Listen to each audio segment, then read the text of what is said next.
Move the bill as amended. This is 2015-720 as once amended. Any discussion?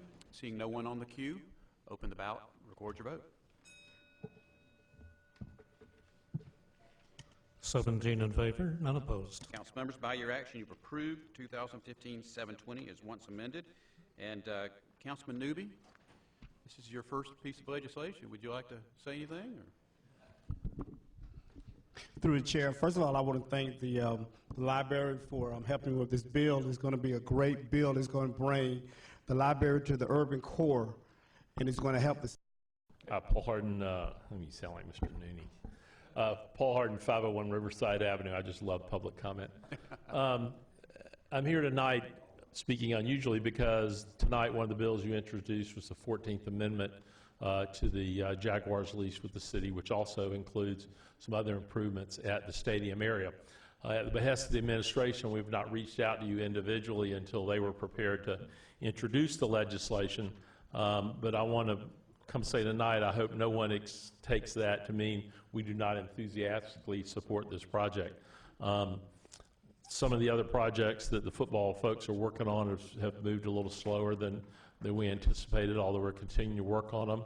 Mr. Khan expects this project, the three projects, the club seats, the amphitheater, and the field house facility to be a kickstart for downtown, not just for the sports complex, but for what's across Bay Street and down Bay Street, although I'm not sure you could be more enthusiastic in your support than writing a $45 million check, which he's doing, and also indicating that the money that's identified for the city's share is monies that have been designated for the sports complex from the bed tax fund. So over the next several weeks, as this is debated, we will try to reach out to you. If in the interim anyone has questions or needs materials, much of the design work is being done out of the football stadium, and to the extent we have information that we can provide to you or answer any questions, we're happy to do so and make ourselves available. Thank you, Mr. President. Thank you. Next, Christopher Ralph, Connie Benham, and Ben Cardin. Christopher Ralph, 3100 University Boulevard, Jacksonville. I was actually speaking on two specific bills here. On 781, the expansion of Everbank. I'm in full support of this bill. I think it's investing into an organization that brings the citizens together in Jacksonville is a wonderful idea, as always. And of course, anything to enhance downtown is always a good thing. One of the issues that I wanted to bring up, however, is the issue of what's plaguing the NFL, which is CTE.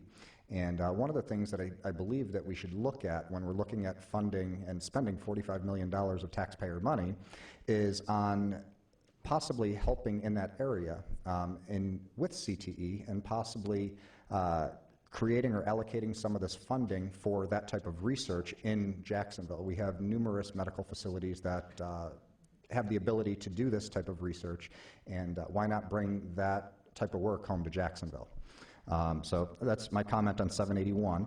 And on 782, which was the low THC cannabis bill, I just wanted to personally thank Ms. Boyer and Mr. Wilson for the work you two have done, as well as many others with land use and zoning. I know this bill was pretty rough, to say the least.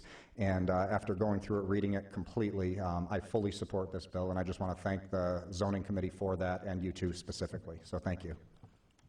Thank you. Could you stay a second? Mr. Wilson has a question for you, sir. Excuse me, sir. Mr. Ralph, I can't remember if you were at the last workshop. Were you there? Yes, I was. Thank you. I appreciate all your hard work and help, assistance in this. Thank you. Thank you. Connie Benham, Ben Cardin,